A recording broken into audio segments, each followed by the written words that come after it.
Hi, everyone. Welcome to our video on the State of the States Conference. And we're going to be talking about our important track of content this year for the criminal legal system. This year, NASHIA's State of the States and Brain Injury Conference will be in Eugene, Oregon in September. And we're here to answer all your questions to give you important information to make the decision to join us this year. First, we've got NASHIA Executive Director Rebecca Wolfkill, and she's going to talk to us a little bit about the creation of this important track. Becky?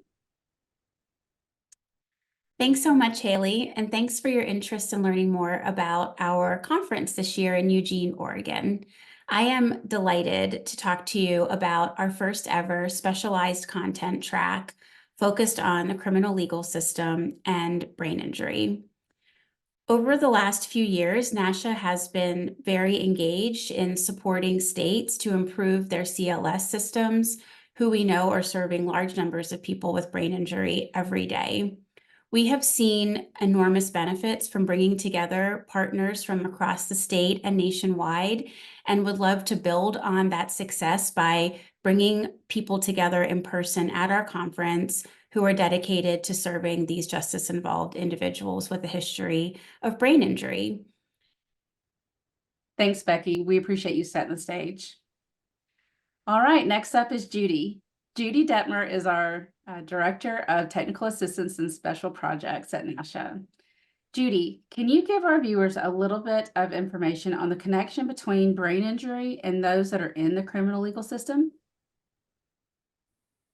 Thanks, Haley. Yes, I definitely can talk about that. It's been a passion of mine for quite a while now.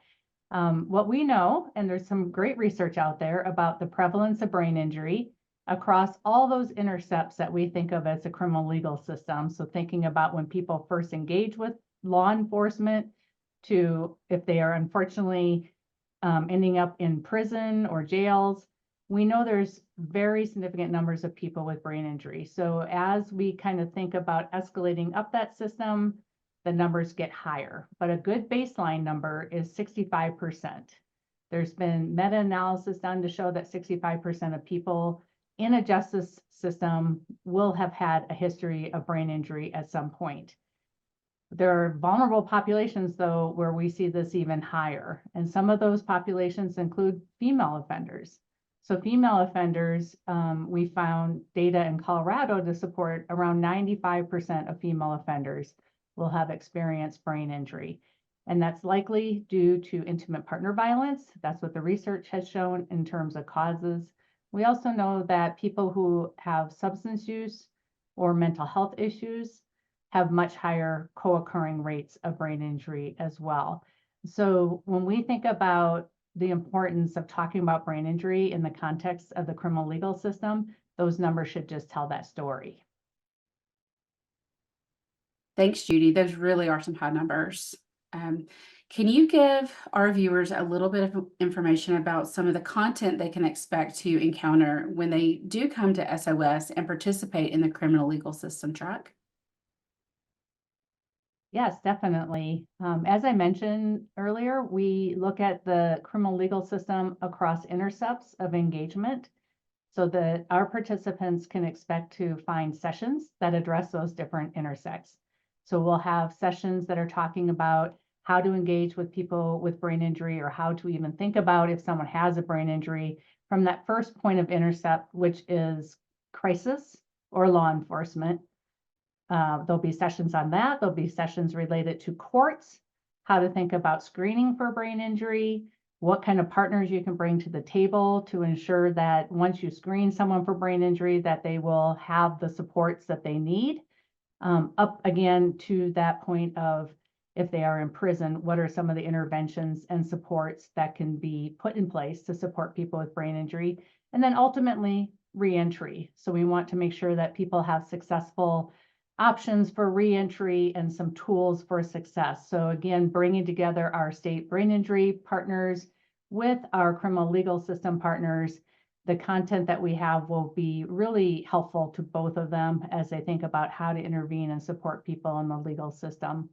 The other point I'll make is that even though we have this specialty track, Our plenary sessions will be open to everybody, and the people who are coming from the criminal legal system side will find our plenaries very applicable as well. We'll have plenaries that are related to substance use, opioids, homelessness, those kind of things that we know are really integral into our legal system. And I'd like to highlight that we'll have the Bureau of Justice Assistants from Department of Justice come, and they'll be sharing different initiatives that they have going on related to the intersection of brain injury and the criminal legal system. So we're very excited to have them share the latest initiatives that they have, as well as a report that the Council on State Governments has been working on with the Bureau of Justice Assistance to further this initiative and make sure that brain injury is on the radar in terms of funding, in terms of policy, and in terms of programming. So I think that everybody coming will find some content that is very much applicable to their day-to-day work. Thank you, Judy. I really appreciate that explanation. All right, Becky, this one's to you. So who should be attending SOS to participate in this specialized criminal legal system track, and how do they register? Great question, Haley. We are excited to welcome professionals from the criminal legal system to come to our conference and learn from our presenters and from the brain injury community. We also encourage our brain injury community that is used to coming to our conference, and we've come to expect wonderful content from us year after year to attend as well. It's really this cross-system learning and networking that will really yield the most results. And so our intention is to have opportunities for professionals from both communities learn together and collaborate together. You can go to the link below to register for our conference, and it does not need to, there is no separate registration for the track. You can simply indicate that you plan to attend the track so that we have a good idea of how many people are going to be joining us. But certainly if you don't indicate and still attend some of the sessions, that will be wonderful too. We are just excited to see you in Eugene and to learn together with you. Thank you, Becky. All of that information is going to be really helpful for the viewers. And speaking to you viewers, thank you for joining us for this. We really appreciate it. And we hope to see you at State of the States and Brain Injury in Eugene, Oregon this September. For all of the information you need, just go to the link below. That's nashia.org/SOS 2024. See you soon.